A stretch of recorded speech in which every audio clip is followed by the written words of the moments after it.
अस्सलाम वालेकुम viewers. रियाज़ी with रज़ा के साथ मैं हूं आपका मैथ टीचर आसिफ़ रज़ा। आज हम 9th class math chapter number 1 exercise 1.1 start करते हैं। तो सबसे पहले हम क्वेश्चन नंबर 1 को सॉल्व करते हैं। क्वेश्चन नंबर 1 की हमारे पास स्टेटमेंट है, फाइंड ऑर्डर ऑफ मैट्रिक्स।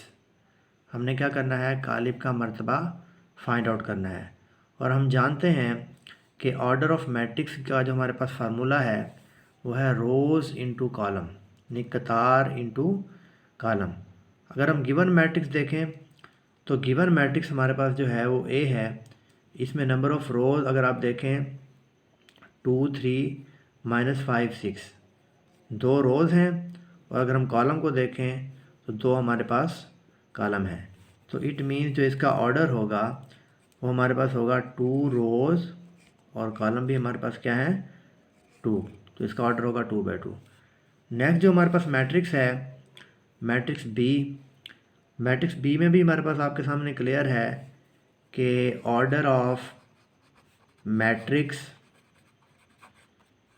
जो है वो इक्वल होगा रोज़ इनटू कॉलम। तो यहाँ भी आपके सामने क्लियर है कि कतार इनटू कॉलम। तो यहाँ से आपके सामने स्टूडेंट क्लियर है कि हमारे पास कतारें भी 2 हैं और कॉलम भी 2 हैं। तो इसका ऑर्डर हमारे पास 2/2 होगा। तो नेक्स्ट हम देखते हैं ऑर्डर ऑफ मैट्रिक्स सी। इसमें भी हमारे पास क्या होगा, रोज़ इनटू कॉलम। तो आपके सामने क्लियर है कि रोज़ कतारें, कॉलम।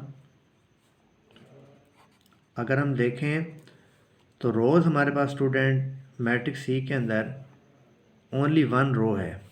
तो रो की जगह पे क्या आ जाएगा 1 इंटू कॉलम। स्टूडेंट्स हमारे पास कितने हैं 2 4, 2 कॉलम है। तो इसका जो कॉलम की जगह पर आएगा वो क्या आएगा 2 आएगा। तो इसका ऑर्डर बनेगा हमारे पास 1/2। इन द सेम वे हमारे पास जो मैट्रिक्स डी है, order of matrix D is equal to क्या होगा, कतार इनटू कॉलम। तो कतार रोज़ इनटू कॉलम। अब रोज़ स्टूडेंट हमारे सामने अगर हम देखें मैट्रिक्स सी के अंदर, मैट्रिक्स सी में हमारे पास अगर आप देखें तो एक रो ये है, सेकंड ये है, थर्ड ये है। इट मीन्स कि रोज़ कितनी है हमारे पास 3 और जो कॉलम है स्टूडेंट आपके सामने क्लियर है कि ओनली 1 कॉलम। तो इसका जो हमारे पास ऑर्डर बनेगा वो क्या बनेगा 3/1। नेक्स्ट हमारे पास मैट्रिक्स ई है, ऑर्डर ऑफ मैट्रिक्स ई। अगर हम उर्दू में लिखें ई कालिब का मर्तबा, ये स्टूडेंट हमारे सामने होगा रोज़ इनटू कॉलम। अगर हम इसमें देखें कतार इनटू कॉलम। अब ई मैट्रिक्स में देखें ए डी एक कतार है, B E second, C F third. तो इसका मतलब है इस मैट्रिक्स में हमारे पास टोटल 3 कतारें हैं। और कॉलम अगर आप देखें ए बी सी एक कॉलम, डी ई एफ दूसरा कॉलम। इसका मतलब कॉलम हमारे पास 2 हैं, जो इसका ऑर्डर बनेगा 3/2। नेक्स्ट जो हमारे पास मैट्रिक्स है एफ मैट्रिक्स। एफ मैट्रिक्स में हमारे पास ऑर्डर जो बनेगा, order of matrix F rows into column. अब रोज़ हमारे पास देखें सिंगल एलिमेंट है, तो इसका मतलब रो भी एक है और सिंगल एलिमेंट में कॉलम भी हमारे पास एक है। तो इसका हमारे पास ऑर्डर क्या बनेगा 1/1। नेक्स्ट जो हमारे पास मैट्रिक्स है स्टूडेंट्स वो जी मैट्रिक्स है। इसमें भी अगर आप देखें जिसका ऑर्डर बनेगा कतार इनटू कॉलम को अगर हम देखें तो इसमें मैट्रिक्स में हमारे पास 2 3 0 एक कतार, 1 2 3 सेकेंड, 2 4 5 थर्ड, तो 3 कतारें हैं हमारे पास। और कॉलम जो है वो भी हमारे पास कितने हैं, एक ये वो 1 2 3 2 4 0 3 5, 3 कॉलम है। तो इसका मतलब है सॉरी इसमें हमारे पास 3 कतारें हैं और जो कॉलम है हमारे पास वो भी 3 है। तो इसका ऑर्डर क्या बनेगा 3/3।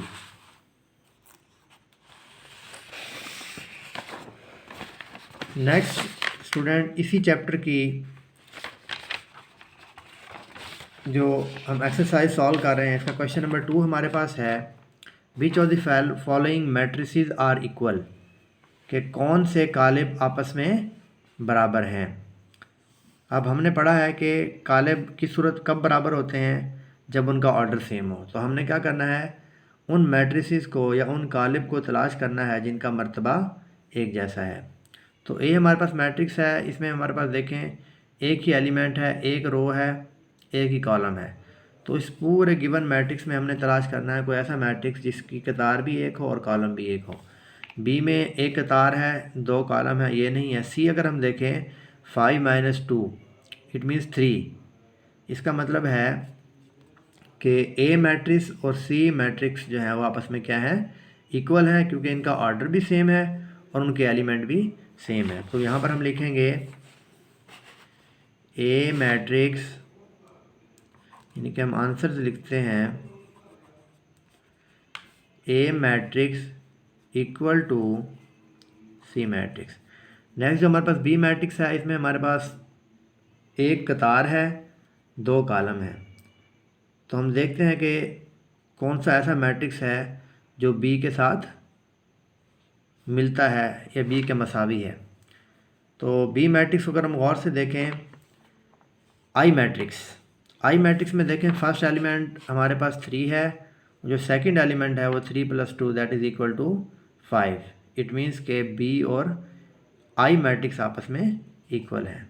सेकंड हमारे पास है जी B is equal to I matrix. Next अगर हम देखें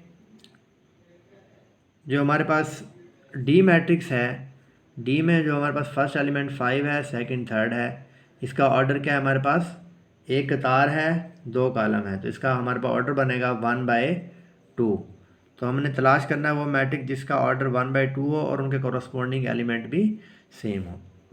तो ये भी 2/2 ऑर्डर है। ये हमारे पास अगर हम देखें तो 2/1 ऑर्डर है, इसमें क्योंकि 2 कतारें और एक कॉलम है। अगर हम देखें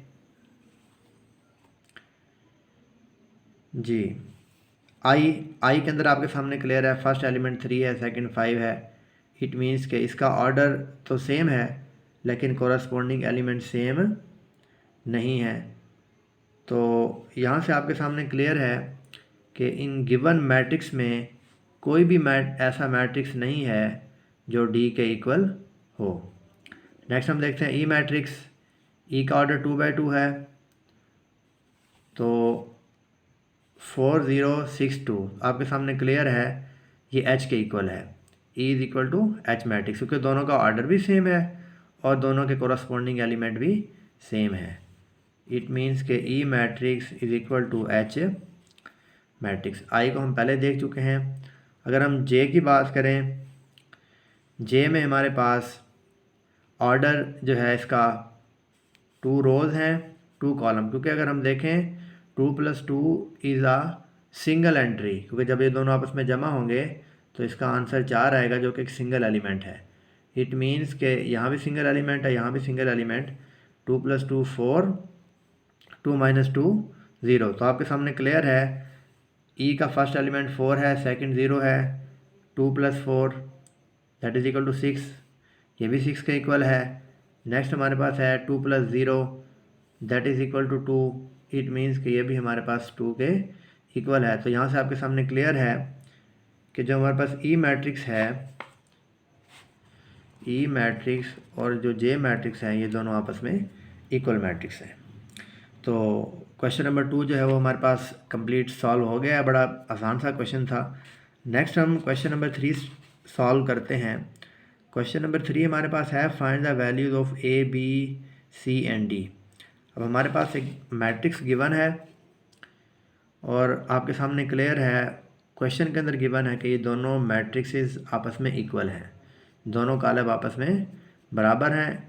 इसका मतलब क्या हुआ कि दोनों का मर्तबा बराबर है, और इसका मतलब दूसरा जो सेकंड कंडीशन है वो क्या है कि इन दोनों के कोरस्पोंडिंग एलिमेंट्स भी आपस में इक्वल हैं। तो इनके मुतनाज़िर अरकान आपस में इक्वल हैं, तो इसका मतलब क्या है कि हम इनके एलिमेंट्स को आपस में बराबर करते हैं।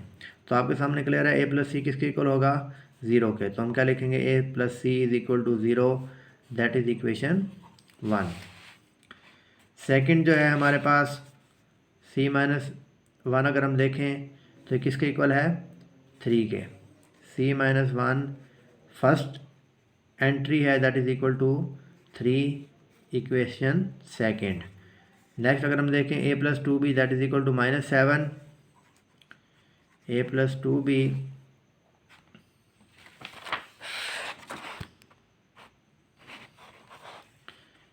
Is equal to -7 equation 3। Next हमारे पास है 4d minus 6 is equal to 2d that is equal to equation 4। अब यहाँ पर हम क्या करेंगे, यहाँ पर हम देखेंगे इन चार मसावातों में से वो मसावात जिसको सॉल्व करना हमारे लिए आसान है, सबसे पहले हम उसको सॉल्व करेंगे। अगर हम इक्वेशन 1 देखें तो इसमें हमारे सामने क्लियर है कि a प्लस सी दोनों वेरिएबल हैं और दोनों की कीमतों का हमें नहीं पता। सेकंड इक्वेशन देखें, c minus 1 is equal to 3, it means कि यहाँ पे हमारे पास एक वेरिएबल c है और दो कांस्टेंट वैल्यूज़ हैं, तो हम यहाँ से इजीली c की कीमत निकाल सकते हैं। तो हम क्या करेंगे, मसावात 2 लेने से या मसावात 2 को हल करने से, तो मसावात 2 हमारे पास क्या है जी, c minus 1 is equal to 3। तो यहाँ से अगर हम c की वैल्यू निकालें तो हमारे पास c की कीमत स्टूडेंट्स यहाँ से निकलेगी, c इज इक्वल टू -1 3 के पास जाकर प्लस हो जाएगा, 3 + 1 c is equal to 4। c की वैल्यू हमारे पास 4 आ गई है। नेक्स्ट जो है c की कीमत निकालने के बाद हम क्या करेंगे, c की इक्वेशन जो वैल्यू हमारे पास आई है उसको हम इक्वेशन नंबर 1 में पुट करेंगे। Put c is equal to 4 in equation 1। तो इक्वेशन 1 हमारे पास क्या है जी, a plus C is equal to 0। अब जहाँ पर हमारे पास c है उसकी जहाँ पे क्या आएगा, 4 is equal to 0, a is equal to 4 + 4 जो है वो इक्वल के राइट साइड पर जाएगा तो क्या हो जाएगा, -4। a की भी हमारे पास वैल्यू फाइंड आउट हो गई है। अब a और c की वैल्यूज़ को फाइंड आउट होने के बाद हम क्या करते हैं, हम इक्वेशन नंबर 3 में किसकी वैल्यू पुट कर सकते हैं, आपके सामने क्लियर है कि इक्वेशन नंबर 3 में हमारे पास b की वैल्यू अभी तक हमें फाइंड आउट नहीं हुई, a की कीमत हमने अभी निकाली है। तो हम क्या करेंगे, a की कीमत को इक्वेशन नंबर 3 में पुट करेंगे। Put in equation 3।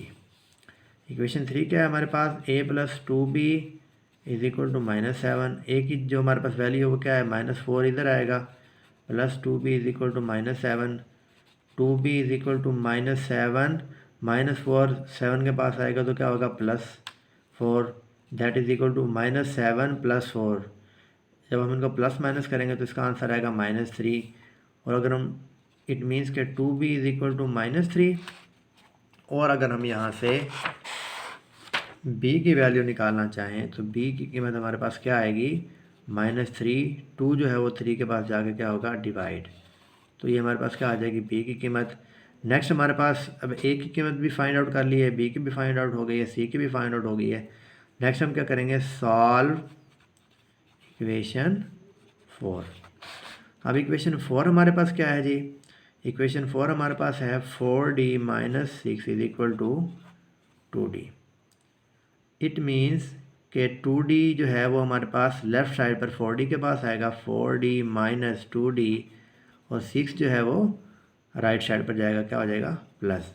It means कि 4D minus 2D equal to 2D, that is equal to 6। और यहाँ से मैंने D की वैल्यू फाइंड आउट करनी है, तो D क्या होगा, 2 जो है वो 6 के पास जाकर डिवाइड होगा, दैट इज़ इक्वल टू 3। यहाँ से हमारे पास जो है वो D की वैल्यू भी फाइंड आउट हो गई है। तो स्टूडेंट्स, आज हमने एक्सरसाइज 1.1 के क्वेश्चन को सॉल्व किया है और इनकी डेफिनेशंस को हमने जो प्रीवियसली स्टडी किया था उनके क्वेश्चंस को सॉल्व किया है। नेक्स्ट इंशाल्लाह हम जो है एक्सरसाइज 1.2 के क्वेश्चन सॉल्व करेंगे। तब तक के लिए अल्लाह हाफिज़।